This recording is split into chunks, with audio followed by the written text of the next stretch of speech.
একটি স্কুলের মধ্যে একজন টিচার সেই স্টুডেন্টগুলোকে ছাত্রগুলোকে জিজ্ঞেস করছে, বলো তো বাচ্চারা সালাত আদায় কারা করে না? তখন বাচ্চাগুলো বললেন, যারা মুসলমান নয় তারা সালাত আদায় করে না। এবার আমি আপনি মুসলমান দাবি করি অথচ সালাত আদায় করি না। স্টুডেন্টকে এসে ছাত্রকে আবারও জিজ্ঞেস করলো, বলো তো বাচ্চারা সালাত আদায় কারা করে না? তখন সেই বাচ্চারা বলল, যারা মাজনুন খ্যাপা, যাদের বুদ্ধি নেই, আল্লাহ প্রথম থেকেই তাদেরকে বিবেকহীন করেছে, তারা সালাত আদায় করে না। আমি আপনি তো সালাত আদায় করি না, তাহলে এবার আপনি ভেবে দেখেন তো, আপনি যদি সালাত আদায় করেন না, আপনি কি বিবেকহীন? আপনি কি পাগল? আপনার কি মাথা ঠিক নেই যে আপনি সালাত আদায় করছেন না?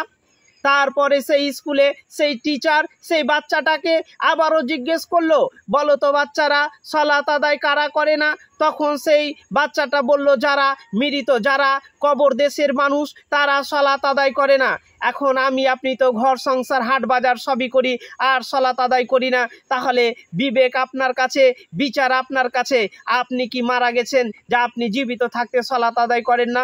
মৃত্যুর পর আর সালাত নাই, তাই বেঁচে থাকতে থাকতেই আপনাকে সালাত আদায় করতে হবে।